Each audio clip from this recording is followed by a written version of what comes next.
예수님께서 이 땅에 오셔서 하신 일들을 한마디로 딱 정리하면 하나님 나라 운동이죠. 하나님 나라 운동은 개인의 삶, 그리고 우리가 살아가는 사회, 역사, 구석구석에까지 하나님께서 우리의 주인이십니다. 내 인생의 주인이고, 가정의 주인이고, 일터의 주인이고, 역사와 모든 사회의 주인이 바로 다른 것이 아니라, 권력자나 돈이 아니라 하나님이십니다. 이 고백을 가지고 살아갈 때 우리가 행복할 수 있고 우리의 삶이 영원에 이어질 수 있다는 그 내용입니다. 그 내용을 위해서 예수님은 말하고 행동하고 부딪히고 기적을 베풀고 사람들과 함께 운동을 했던 거죠.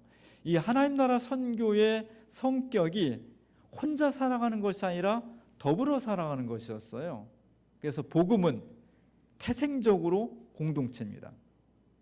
예수 혼자 믿을 수 있죠. 그러나 진짜 복음을 받아들이는 사람은 절대로 혼자 믿을 수 없습니다. 더불어 내 옆에 있는 사람과 함께, 이것이 하나님 나라의 운동의 기본적인 성격이었습니다. 그래서 예수님은 가는 곳마다 예수님이 능력이 모자라서가 아니라 이 하나님 나라의 성격이 공동체였기 때문에 많은 사람을 불러 모았죠. 제자들을 불러 모았습니다. 베드로를 불렀고 요한을 불렀고 또 나다나엘도 불렀고. 잘하는 사람 부르면 도움이 되는데요, 어떤 때는 안 부르는 것이 나은 사람들도 있어요. 짐이 될 수도 있고요, 속이 터져가지고 안 부르는 게 나을 수도 있습니다. 예수님 제자들이 초창기에는 차라리 안 부르고 예수님 혼자 하는 게 속 편할 수 있었습니다.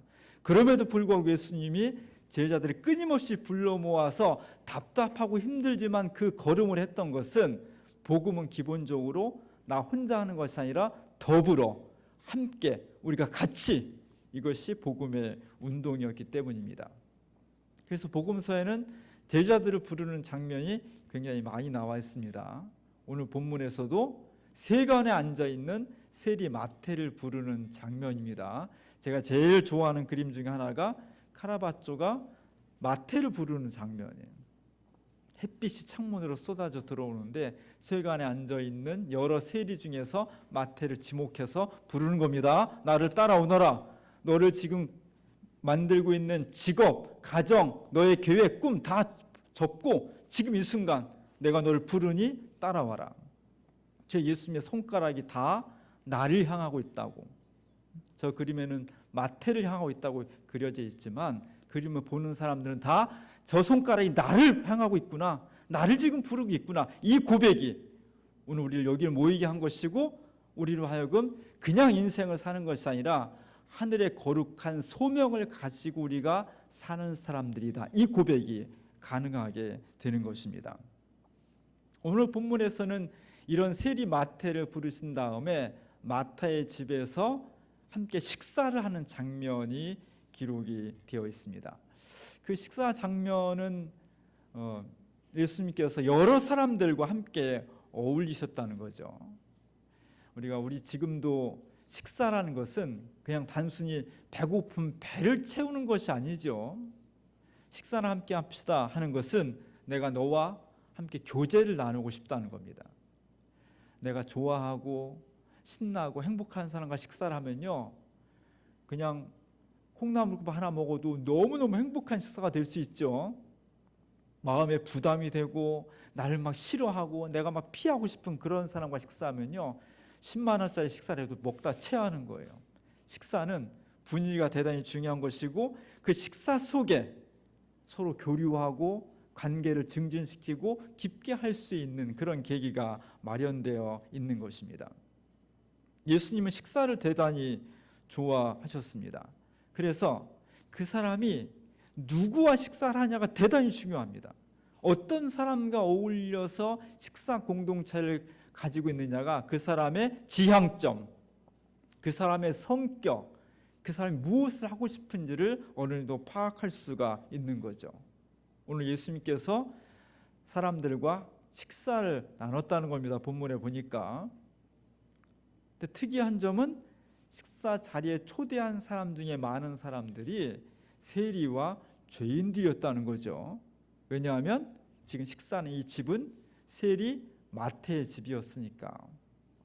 그리고 예수님은 죄인들과 세리들과 어울리는 것을 대단히 좋아했으니까.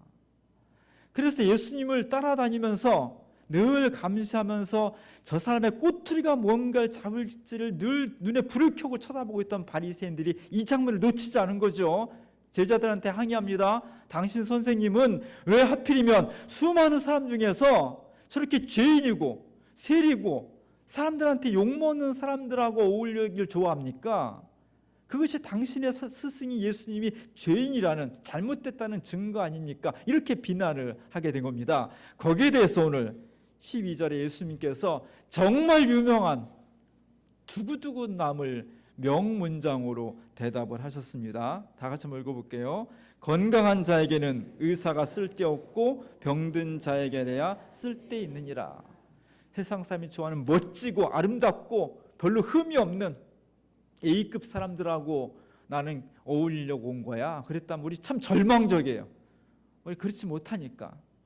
근데 정말 저 말씀이 위로가 되는 것은 하나님 앞에서 우리가 정말 죄인이고 부끄럽고 얼굴을 못 들고 그렇게 부족한 사람들인데, 그러기 때문에 주님께서 우리와 어울려 주셨고 우리와 함께 식사를 나누는 공동체가 되게 하셨다는 것이 두고두고 행복한 소식이 되는 겁니다. 이런 소식들이 세계에 전해졌을 때 예수의 복음은 다른 사람과 가르친 것과는 다르구나, 여기서 새로운 세상과 새로운 인생을 볼 수 있게 되었다는 것이 기독교 복음의 역사입니다. 오늘 이 장면을 제가 주보에 베로네사라는, 파울로 베로네사라는 사람의 레이가의 향연이라는 제목으로 그렸습니다. 이 장면에서는 성경을 근거로 해서 좀 더 확대했죠. 그냥 일반 집에서 식사하기보다는 거대한 저택에서, 16세기 베니스라는 지역의 거대한 저택에서 수많은 사람들이 모여서 하는 식사, 대규모 축제, 향연으로 꾸며 놓았습니다. 주빈이 예수님이 가운데 앉으셨고요. 그리고 예수님의 제자들이 식탁에 쭉 둘러 앉아 있습니다. 예수님 옆에서 베드로는 하얀 수염을 가지고 있는 사람인데 지금 양고기를 찢고 있는 거예요. 막 찢어서 다른 제자들한테, 사람들한테 나눠주려고 하고 있고요. 예수님 옆에 있는 요한은 예수님과 심각한 진리가 무엇인지, 구원이 무엇인지 뭐 이런 대화를 지금 하고 있고요. 예수님 맞은편은 빨간 사제복을 입은 사람은 누군지 모르겠지만 당대 16세기 이탈리아의 고위 사제 같아요. 뭔가 좀 마땅치는 않아. 이 사람은 예수님이 하는 행동도 그렇고 뭔가 좀 심드렁하게 그냥 무관심하게 쳐다보고 있는 그런 사람이고요. 이 축제 향연장에는 축제에는 대화만 하는 것이 아니라 여러 가지 놀이 문화가 있죠. 그래서 난장이가 그 앵무새를 들고서 난장이가 그 잔치 자리에 참여를 하고 있습니다. 그리고 그 식탁 위에는 여러 가지 동물들도 있어요. 개도 있고 원숭이도 있고 고양이도 있고 막 이렇게 등장하게 됩니다. 그리고 그 난장이 옆 저 뒤쪽으로 어떤 제자는 이빨을 쑤시고 있죠. 일상적인 축제의 모습을 좀 보여주고 있는 것입니다. 또 한편에서는 지금 너무 많은 사람이 등장하기 때문에 다 제가 설명을 못하지만 어떤 군인들이 칼과 창을 들고 도끼를 들고 술을 함께 마시고 있는 그런 장면이 있습니다. 저 병정, 저 군인은 복장으로 보아서 16세기의 독일군 병사예요. 이 그림이 어마어마하게 큽니다. 세로가 5m 55cm고요. 가로가 12m 8cm니까 저는 가보지는 않았지만 베니스에 가면 꼭 가보고 싶어요. 거의 벽면 전체를 장식하고 있는 거대한 그런 대작입니다. 사실 베로네사라는 사람은 16세기에 베니스에 있는 한 유파의 대표적인 화가예요. 이탈리아 르네상스를 만들었던 이탈리아 화풍에 크게 두 가지가 있는데, 하나는 로마와 피렌체를 중심으로 한 이런 그림 유파는 대생, 형태를 중심으로 중요시하는 레오나르도 다빈치나 미켈란젤로나 라파엘로나 모든 사람들은 형태를 어떻게 완벽하게 구현해낼 수 있을까, 이게 관심이에요. 근데 여기로부터 멀리 떨어져 있었던 베니스 쪽 지역에서는 좀 다르게 그림을 뭘 중시했냐, 컬러를 중시한 거예요. 색채를 통해서 어떻게 본질을 찾아낼 수 있을까 하는 유파의 베니스 학파의 중심 인물이 베로네세였습니다. 이 베로네세라는 사람은 이 그림 때문에 그 당시에 종교 재판에 회부돼요. 원래 이 그림은 그 레오나르도 다빈치의 최후의 만찬처럼 그 지역의 수도원의 식당에 걸도록 되어 있었던 거거든요. 근데 이 수도원장이 그림을 딱 받고 나서 마음에 안 드는 거예요. 그림을 왜 이렇게 그렸대? 이거 이단성이 있습니다 하고 종교 재판에 회부를 해버렸어요. 종교 재판 신문관이 이렇게 묻습니다. 당신은 무슨 의도로 이 거룩한 예수님이 등장한 최후의 만찬이라는 이 그림에다가 불결한 개나 원숭이나 고양이 같은 거를 그려놔가지고 예수님이 신성을 모독한 것이 아닙니까? 뭐 이렇게 질문을 합니다. 또 한편으로는 그 당시는 캐톨릭 국가니까 이태리가 종교 개혁이 막 일어나가지고 캐톨릭이 굉장히 어려움에 처했을 때인데 그들이 볼 땐 그때 개신교가 이단이었죠. 그 이단의 종교 개혁의 중심이 독일이었잖아요. 왜 하필이면 독일 병정을 여기다 그림에 그려넣어가지고 술 먹으면 그림을 그려넣어가지고 이 그림을 모독하는 것이냐 뭐 이렇게 해서 이제 막 흠을 잡습니다. 그래서 그 장면을 다 지워버려라 이렇게 명령을 내렸는데 이 화가가 고집이 세가지고 소신이 있어가지고 그 명령을 따르지 않습니다. 이름만 바꿔요. 최후의 만찬에서 이름을 바꿔서 레위가의 향연이라고. 레위가 세리 마테랑 같이 세리였거든요. 이렇게 이름을 바꾸는 것으로 이야기를 그 사건을 정리해 버립니다. 어쨌든 이 화가가 이 그림을 통해서 나타나고 싶어 하는 것은 예수님께서 사람들과 많은 사람과 어울리셨다는 거죠. 나하고 딱 맞는 사람만 어울리는 것이 아니라 정말 깨끗하고 완전하고 사회에서 지도층이고 모범적인 사람만 어울리는 것이 아니라 인종이나 계급이나 성별이나 뭐 모든 것을 떠나서 다양한 사람들과 다양한 어울림을 통해서 하나님 나라 운동을 펼쳐 나갔다는 거죠. 하나님 나라 선교는 그 어떤 차이에도 불구하고 정말 진실하게 살려고 하는 사람, 구원이 무엇인지를 고민하는 사람, 정말 하나님 말씀대로 살고 싶은 열망을 가지고 있는 사람이라면 그가 어느 인종인지 어느 학벌인지 어느 지역 사람인지 어떤 성인지 구별 없이 다 예수님께서 두루두루 어울림을 가졌다는 겁니다. 이 어울림이 대단히 중요한 거예요. 이 어울림이 우리를 새롭게 하는 겁니다. 오늘 우리 시대는 2020년도 새로운 시대를 맞이하고 있습니다. 제가 대학을 다녔던 시대를 80년대 우리 사회가 80년대에 자기 정체성을 형성했던 사람들이 지금 정치, 사회, 경제, 언론, 종교 모든 분야의 주도권을 쥐는 그런 자리에 있습니다. 우리는 이 시대를 86세대라고 합니다. 처음엔 386세대라고 했다가 486, 586 이렇게 넘어가서 이제 그냥 86세대라고 합니다. 이런 젊은 세대의 젊은 시기에 사회의식을 가지고 자기 정체성을 가졌던 사람들이 우리 사회 전체를 지금 조율하고 있는데 이 사람들의 특성이 뭐냐? 당파적이에요. 왜냐하면 80년대는 자기 정체성 형성하던 시기에 우리 사회가 민주 대 반민주라는 민주 대 독재라는 선이 명확했기 때문이죠. 박정희 독재를 이어서 전두환 노태우의 독재가 80년대 내내 우리 사회의 전체 구조와 개인의 의식을 결정했기 때문이에요. 이때는 사회가 딱 양분돼 있었습니다. 민주 아니면 독재예요. 그래서 무엇이 옳은 거냐, 무엇이 선이냐 선택할 때 상당히 쉬웠습니다.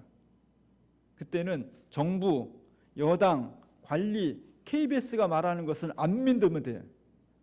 그 대신 야당, 제야, 한겨레 신문이 말하는 것을 그냥 따라가면 거의 90% 맞았어요. 그것이 민주와 반민주의 정확한 구도였고요.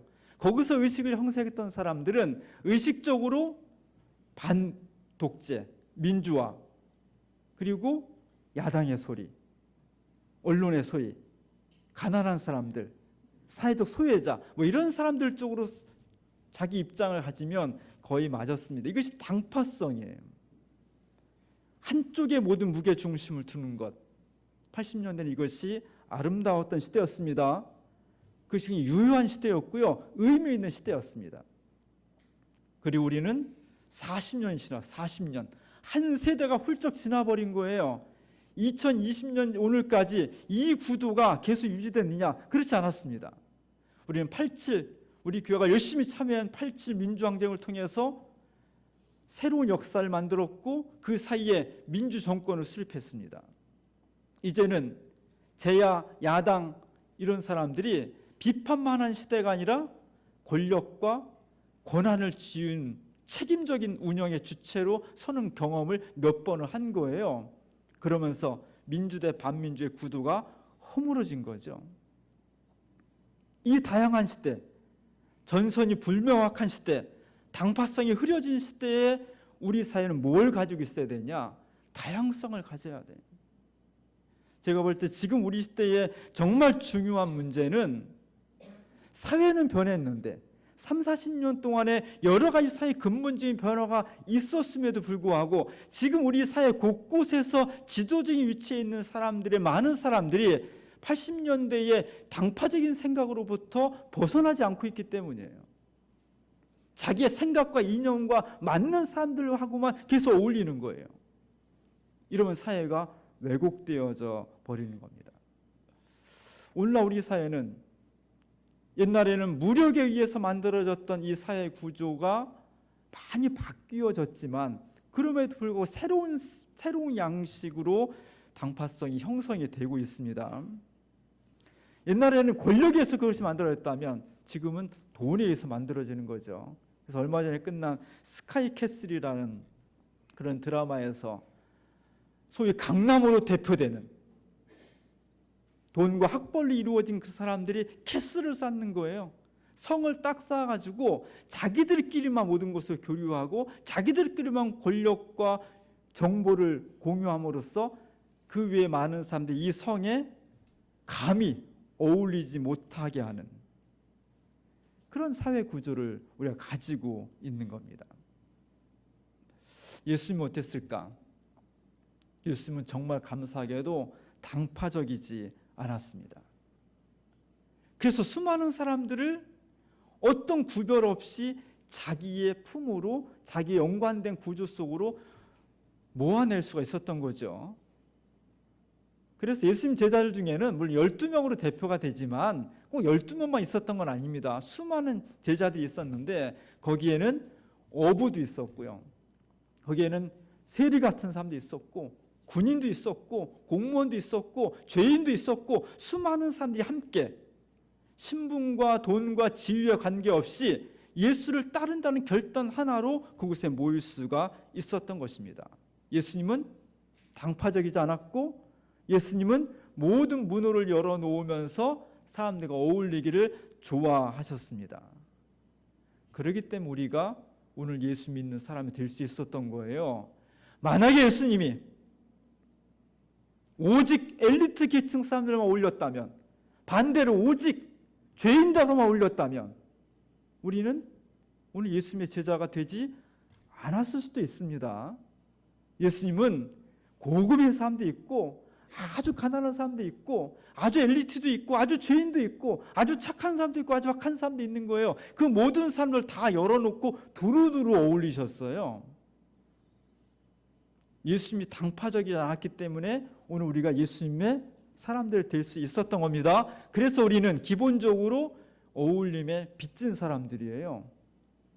예수님이 그렇게 어울려 주셨기 때문에 오늘 우리는 예수님의 제자가 될 수 있었던 것입니다. 신앙이란 뭐냐? 어떤 것이 적절한 어울림이냐를 찾아가는 거예요. 정말 하나님 뜻에서 봤을 때 어떻게 우리 어떤 사람들을 어떤 관계를 가지며 살아가는 것이 하나님의 뜻이냐, 이런 것들을 찾아가는 과정이 신앙생활입니다. 우리의 신앙이 잘 어울렸으면 좋겠어요. 우리의 주변에 수많은 사람들이 있는데 정말 예수님 입장에서 우리가 잘 어울리는 그런 신앙을 가졌으면 좋겠습니다. 우리 교회에 우리 이상용 권사님이 세계적인 약사 아닙니까? 그래서 우리 권사님이 얼마 전에 저한테 이런 얘기를 해주셨어요. 우리 몸에는 대장이 되게 중요한데 대장에서 음식물에 이걸 다 빨아들이잖아요. 아무리 좋은 걸 먹어도 대장에 소화를 하지 못하면 몸에 유익하지 않은 거잖아요. 근데 사람에 따라서 대장의 기능이 약하다는 겁니다. 약한 사람이 있다는 겁니다. 우리 몸의 대장 속에는 유익한 균이 있다는 거예요. 85%의 유익한 균이 있고 15%의 유해균이 있다는 거예요. 생각하면 100% 유익한 균이 있으면 좋을 것 같잖아요. 근데 유익한 균 85%, 나쁜 균 15%의 균형이 맞아야 된다는 겁니다. 이게 안 맞으면 어떤 사람은 변비가 생기고 어떤 사람은 맨날 설사한다는 거예요. 제가 좀 과민성 대장염이 그래서 가끔 좀 불안해. 배탈이 가끔 납니다. 그렇다고 뭐 아주 심각한 정도는 아니기 때문에 참고 살아가는데 그 얘기를 들으니까 맞겠더라고요. 그래서 어떻게 해요? 유산균을 먹어야 한다는 거예요. 유산균은 뭐냐면 우리 속에 있는 유해균과 유익균과 유해균의 85대 15의 균형이 어떤 사람은 깨져가지고 변비나 배탈로 이어지는데 그것을 조정해 준다는 거예요. 유산균이 들어가서 85대 15의 균형을 맞추어 준다는 겁니다. 이게 중요한 거예요. 제가 어떻게 했어요? 바로 신청을 해서 유산균을 먹어서 지금 빵빵하게 살아가고 있습니다. 알맞음이란 뭐냐? 무조건 적당히 관계 갖는 게 아니라 가장 효율적인 것, 지금 내가 여기 있는 상황에서 하나님의 뜻을 이루기 위해서 가장 적절한 것이 무엇인가를 찾아가는 게 중요한 거예요. 오늘 예수님께서 우리를 차별 없이 대하셨습니다. 누구에게나 어린이나 여성이나 착한 사람이나 고관이나 가난한 사람이나 병자나 모든 사람과 다 어울려서 삶을 살아갔던 것이 예수님이에요. 그래서 오늘 비난하는 바리새인들을 향해서 예수님께서 이렇게 말씀하십니다. 바리새인들이 보고 그의 제자들에게 이르되 어찌하여 너희 선생은 세리와 죄인들과 함께 잡수시느냐 이렇게 비난을 해요. 얼마나 예수님께서 차별 없이 많은 사람과 어울렸으면 이런 비난을 받으시겠습니까? 교회가 용기가 있어야 돼. 교회가 어떤 사람들과 어울릴 수 있는 문호가 개방될 수 있는 그런 교회가 되어야 됩니다. 이런 말을 하는 바리새인들의 한계는 뭐냐면 자기하고 딱 맞는 사람들과 어울리는 거예요. 그리고 스스로 자기의 성을 쌓아버리는 겁니다. 우리는 우리끼리 놀 테니까 여기에 맞지 않는 사람은 감히 범접하지 못하게 하는 거죠. 이게 바리새인이 예수님과 정확히 다른 점이에요. 안타깝게도 한국교회 대부분을 차지하는 보수 한국교회가 바로 바리새인의 이런 성격을 가지고 지금 130년의 역사를 가지고 있습니다. 한국교회가 우리끼리만 모이는 거예요. 교회가 사회로부터 분리돼 가지고 자꾸 교회의 성 안에 조개 껍질 속에 자꾸 자기를 가둬버리려고 하는 겁니다. 신앙은 이것을 넘어서서 정말 적절한 관계를 어떻게 만들어 가느냐, 예수님처럼 두루두루 수많은 사람들과 관계를 만들어서 하나님 나라의 운동을 펼쳐가느냐가 대단히 중요한 거예요. 2003년부터 2005년까지 한 2년 동안 KBS에서 아주 좋은 그 다큐멘터리를 만들었습니다. KBS 인물 현대사라는 만들었는데 우리나라 현대 역사 속에서 사회적으로 큰 영향을 가졌던 사람들을 조명 1시간짜리 조명입니다. 그 중에 놀랍게도 우리 교단을 만든 장공 김재준 목사님이 종교의 울타리를 넘어서 한국 현대사에 큰 역할을 했다고 선정해서 1시간짜리 프로그램이 만들어졌습니다. 지난 1월 21일 날 장공 김재준 목사님이 1901년생인데요. 87년대 돌아가셨으니까 33주기 추모 예배를 드렸어요. 여주에 있는 공원병원에 들었는데 전화 그날 제가 가서 예배 인도하다가 감기가 걸려가지고 일주일 내내 좀 고생을 하고 있습니다. 많은 분들이 참여를 했습니다.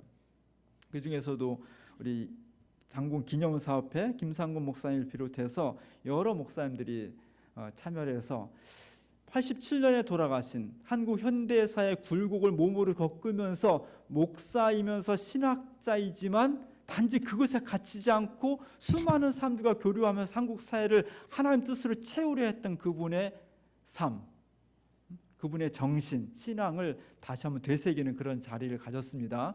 그 자리에서 우리 교단 현재 총회장이신 육순주 목사님께서 정말 감동 깊은 설교를 해주셨어요. 많이 되새겨야 될 설교를 해주셨는데 그 중에 한 대목에 이런 내용이 있습니다.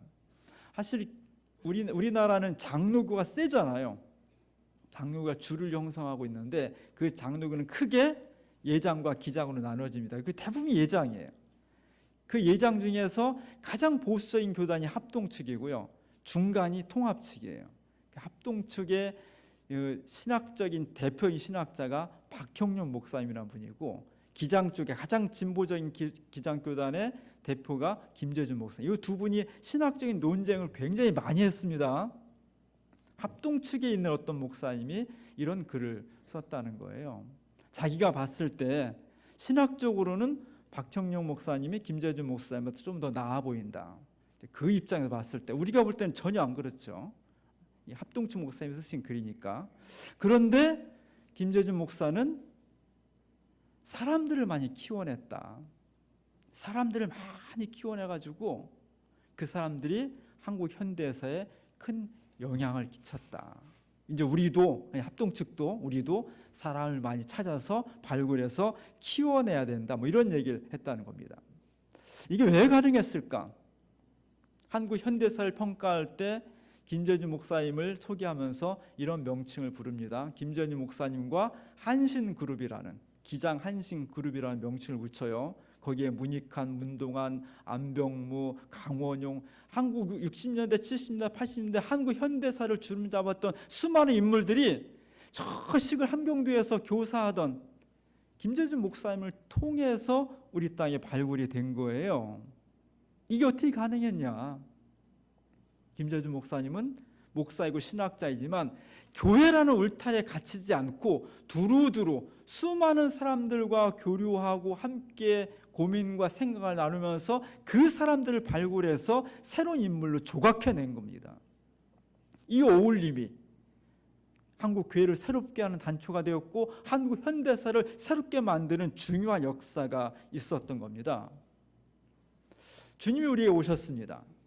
주님이 우리에게 오셔서 수많은 사람들과 교류하고 어울리셨습니다. 근데 만약에 주님께서 착하고 반듯하고 올바르고 정직하고 정말 훌륭한 사람들하고만 교제를 가졌다면 오늘 우리는 거기에 끼일 수가 없는 거예요.